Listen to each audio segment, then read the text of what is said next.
I have two brief questions I'd like to ask, if I may.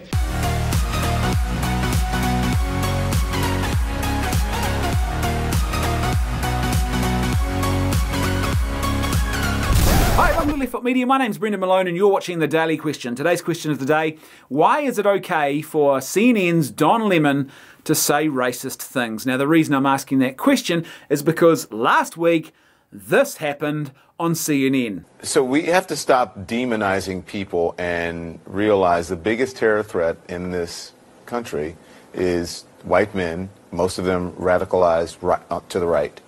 And we have to start doing something about them. There is no travel ban on them. There is no ban on, they had the Muslim ban. There is no white guy ban. So what do we do about that? So, and first of all, let me just say this. Maurice Stallard is the name, and Vicky Jones, and they have been lost in all of this. Two people who were killed on Wednesday that you talked about. They have been lost about this, and I know that people feel that this story has not gotten enough coverage, and we will honor them tonight in our program. But go on, Chris, sorry. Good. No. I'm going to do it in the closing. You're making the right point, you're covering the right story, and I appreciate you for that. All right. See you soon. All right. So basically, in a nutshell, we need to stop demonizing people, but let me demonize a whole group of people. And I better give an obligatory mention of the victims of this crime so that people will believe that I actually care about them and I'm not merely politicizing their genuine suffering in order to propose some really wacky and very dangerous ideas. This is nothing more than racism. This is a textbook definition of what racism is. Can you imagine what would happen if another commentator came on the news and said something like this? Well, I've looked at the statistics and what we see is that young black males are disproportionately represented in our crime statistics and in the area of violent crime. They are disproportionately represented in our prison population. So you know what that means? That means that the black man is a threat to this nation. People would be outraged. There would be a huge outcry about that, and rightly so, because that would be also as equally racist as what Don Lemon is doing here. This is simply absurd. Now, of course, if you're a big fan of intersectionality theory, you're going to try and make the completely farcical claim that, no, it's impossible for Don Lemon to be racist because he's actually racially profiling and racially demonizing a group of people that are white. And he's not white himself. So, of course, that adds to the lack of racism here because, of course, the only way you can be racist, apparently, according to people who buy into this theory, is if you're in a position of power. And apparently all white people are in a position of power. Now, of course, that's a total farce. That's not how racism works. You don't have to be in a position of power or not be in a position of power to be the victim or the perpetrator of racism. That's not how it works. Now, here's the interesting thing as well, because I'm pretty confident, based on what I've seen of Don Lemon, that if nothing else, he certainly pays lip service to intersectionality theory, but he does seem to be a believer in that, as are a lot of other people who seem to be clapping their hands as this statement is being made. But here's the thing. Intersectionality theory really tries to unpack and explore, because it's not all bad. The merit in intersectionality theory is the fact that it actually tries to understand what might be the causative factors of certain negative social outcomes amongst particular groups.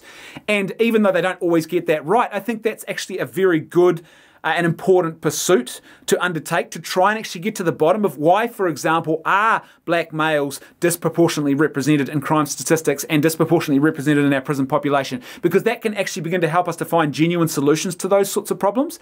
Now, what's interesting is if this was a group of young black males who were the topic of discussion, I can guarantee you that the statements out of Don Lemon's mouth would have gone completely differently. Instead, he would have said, I'm not justifying what these guys have done, but we've got to ask ourselves, why are so many young black males ending up in this situation where they feel that this is the only option for them, or they feel that they have no other option but to resort to these extreme acts of violence? But you notice how he doesn't treat white people with that same sort of approach? But he should. If he's going to be consistent, he should. And I think we should as well. We should all be asking the question, okay, if we've got an increase, as is being claimed here, in disenfranchised white males who are committing these atrocious acts, surely it behooves us to actually ask why that is happening, to try and get to the bottom of why they feel the need to go down this road, because surely it's going to make us safer and more cohesive as a society if we understand the causes and then work on addressing the root causes. And it's a very prudent thing to do, regardless of race. But in this case, as I said, Don Lemon doesn't do that. Instead, he just goes for the demonisation. And of course, there's that absurd opening statement about, we've got to stop demonising each other. And then he just gets straight into demonising. It is the most bizarre and absurd piece of hypocrisy I've seen in a long time. Literally, he doesn't even take a breath. He goes literally from saying, we've got to stop demonising one another, to then demonising other people. He doesn't even pause, just straight into it. That opening statement, the only thing that was missing from that opening statement, the one thing that was missing that would have completed it, would have been him saying, I'm not a racist, but... because that really was the only thing that was missing there. By the way, this is not journalism. And this is a classic example of the not journalism that we see more and more and more now from people who are supposed to be journalists. This is classic editorializing. You have two journalists who are interviewing each other, or one journalist interviewing another journalist.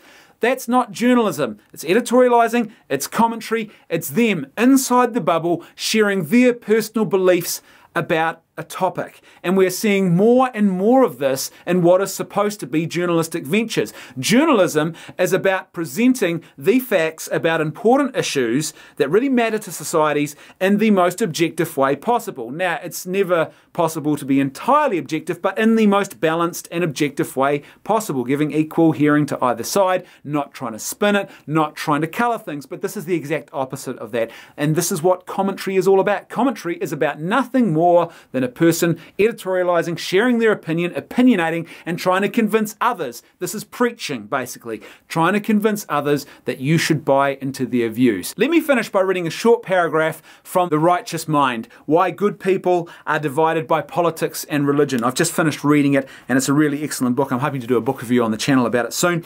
But here's the important point, and there's one section of the book where he's talking about how you can be a good leader in an organization or a business and how you can actually create a unified community. And here's what he has to say. To make a human hive, in other words, a community, a group of people who actually care about each other and work together, you want to make everyone feel like a family. So don't call attention to racial and ethnic differences. Make them less relevant by ramping up similarity and celebrating the group's shared values and common identity. You can make people care less about race by drowning race differences in a sea of similarities, shared goals, and mutual interdependencies. The reason I read that paragraph hopefully is kind of obvious, because what Don Lemon is doing is the exact opposite. And this is one of the big problems with identitarian politics.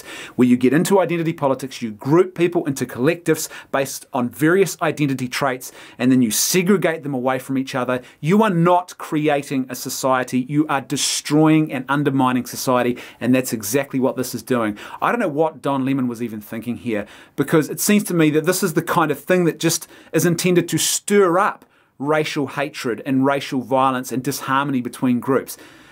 To try and paint this as some sort of attempt at building a better world, if that's what they think a better world looks like, I want no part of it. I want a world where we can actually look at people and we can see beyond the things that might divide us, and instead see those profoundly important things that we have in common. And the most fundamental thing we have in common is our personhood, our human dignity, and we all share that, regardless of our race, regardless of our wealth, regardless of our status in life. And that's what the focus should be, not on demonizing entire groups and then on trying to pretend that this is somehow an enlightened and civil and positive thing for the world to be doing. As per usual, I'd love to hear your thoughts, so please let me know what you think in the comment section below. And if you like the content I'm creating and you'd like to see more of it, then please support me on PayPal or Patreon. There is a link for both in the video description below. That's right, I can hear my theme music too. I'll see you tomorrow on The Daily Question.